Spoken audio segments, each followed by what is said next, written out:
Bonjour tout le monde, j'espère que vous allez bien. Cela fait plus d'1 mois que je n'ai plus fait de top 10 sur cette chaîne. Ça se prouve, j'ai perdu l'habitude et la vidéo va être nulle. J'adore donner envie de regarder mes vidéos dès le début moi. Non, plus sérieusement, n'oubliez pas de laisser un pouce bleu si tu l'as aimé en fin de vidéo. Le thème sera aujourd'hui porté sur les 10 œuvres d'art les plus chères au monde, qui a d'ailleurs été proposé par Multicolor. Enfin, ce n'est pas exactement ce qu'elle a proposé, mais en tout cas elle m'a bien inspiré. Merci d'ailleurs à vous tous pour vos propositions. N'hésitez pas à en mettre dans les commentaires de cette vidéo pour le prochain top 10. C'est d'ailleurs parti pour ce 15e épisode sur cette chaîne YouTube.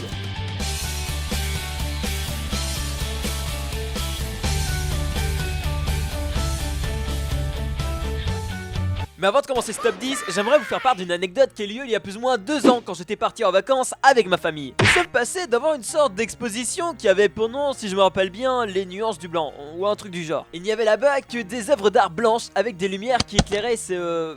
tableau. Nous avons demandé au mec de la sécurité où se trouvait d'ailleurs ceci. Le mec nous a regardé en mode sérieux pour nous répondre « Ah, elles sont là ». Je te jure que quand tu te retrouves face à ça, tu ne peux qu'être mort de rire. Et vous d'ailleurs, avez-vous déjà été à une exposition vraiment spéciale, voire bizarre? N'hésitez pas à me mettre votre vécu dans les commentaires. Commençons maintenant avec le numéro 10.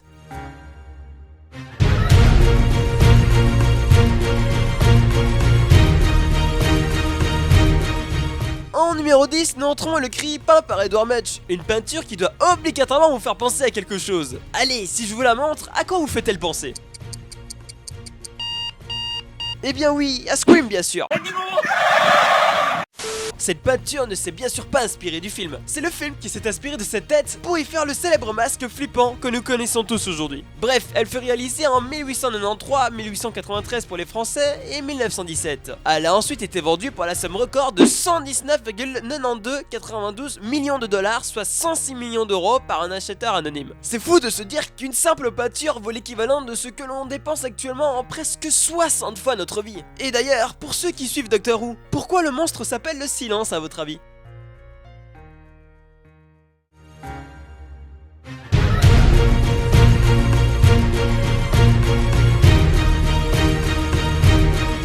Numéro 9, Francis Bacon qui a peint les 3 études de Lucian Freud. Mais pourquoi appeler une peinture 3, vous allez me dire? Eh bien parce qu'il n'y avait pas qu'une seule peinture mais bien 3 avec un homme différent sur chacune. Ce tableau, ou plutôt ces tableaux, ont été vendus pour le prix inimaginable de 142,4 millions de dollars, soit plus ou moins 127 millions d'euros.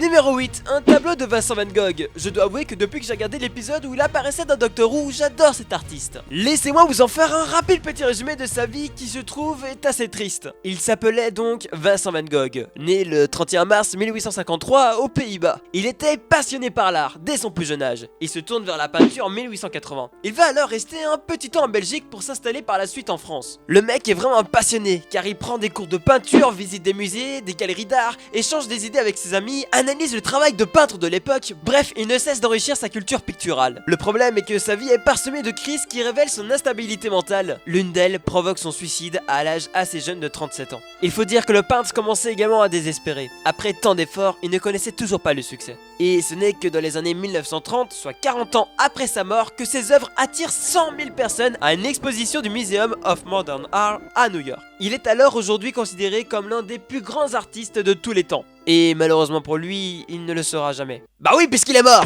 Sa peinture, le portrait du Dr Gachet, fut vendu pour 148,6 millions de dollars, soit 132 millions d'euros.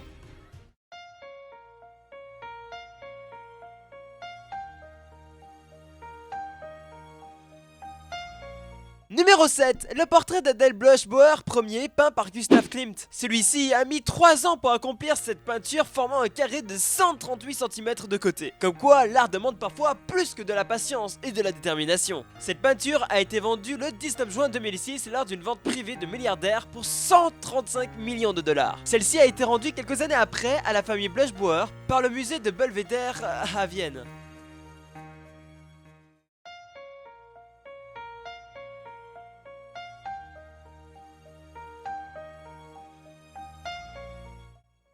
Numéro 6, nous retrouvons une œuvre de Pablo Picasso datant de 1932. Sa peinture, ou plutôt sa toile, représente le portrait de Marie-Thérèse Walter. Nous pouvons dire que Picasso a été plus efficace que notre cher Gustav Klimt, car sa peinture n'a pas mis 3 ans à être faite, mais seulement une après-midi. Elle a même été vendue pour plus cher que la toile de Gustave. Pauvre Gustave. Elle a donc été vendue lors d'une vente privée pour 155 millions de dollars.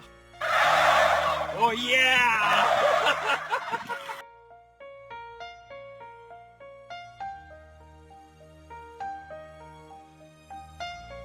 Numéro 5, nous retrouvons Woman 3 qui est une peinture de Willem de Koning. Désolé pour la prononciation. Celle-ci est issue d'une série de 6 peintures dont le thème est la femme. Elle a été réalisée de 1951 à 1953, soit en 2 ans. Cette peinture a été vendue pour 158,8 millions de dollars.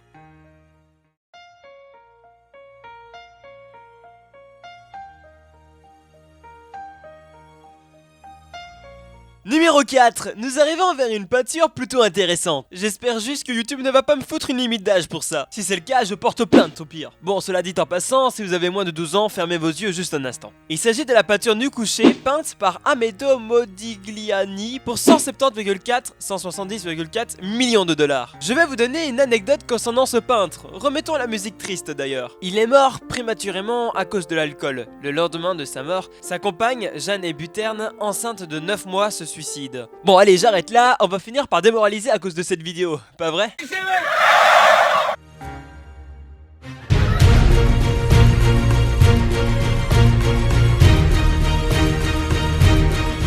Allez, c'est parti, nous entrons dans le top 3 et nous retrouvons Les Femmes d'Alger, qui est une série de plus de 15 peintures numérotées créées par Pablo Picasso en 1955. Il s'est bien rincé l'œil, le petit vieux.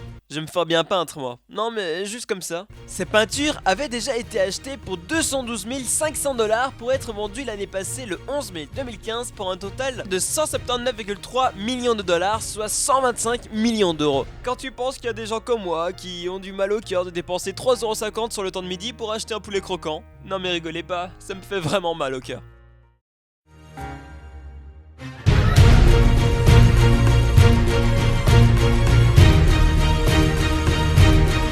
Numéro 2, c'est ce qui se trouve avant le numéro 1. Nous retrouvons les joueurs de cartes peints par Paul Cézanne. Il a fait ça en plusieurs exemplaires. D'abord avec une peinture représentant 4 personnes jouant aux cartes, pour ensuite recommencer pour arriver à une composition de 2 personnages ayant un caractère de nature morte. Il en existe 5 versions connues conservées au musée d'Orsay, au Courtauld de Londres, au Metropolitan Museum of Art de New York, à la Barnes Fondation de Philadelphie, et enfin la dernière version qui a été vendue à la famille royale du Qatar pour un montant de 191,5 millions d'euros. Combien de poulets croquants je pourrais acheter si j'avais une somme pareille ?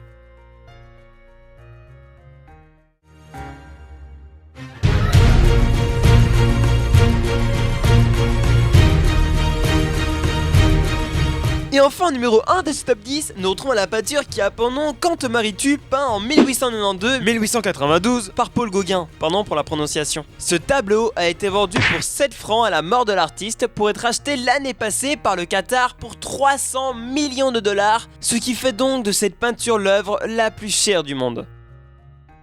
Merci à tous d'avoir regardé la vidéo jusqu'au bout. Je te rappelle que si tu l'as aimé, tu peux mettre un j'aime, ça me permettra de le savoir et de m'encourager à continuer les top 10. Abonne-toi si cela n'est pas déjà fait en cliquant sur le bouton s'abonner, ça me paraît assez logique. Quant à moi, je vous donne rendez-vous d'ici quelques jours pour un prochain top 10. Allez, ciao tout le monde!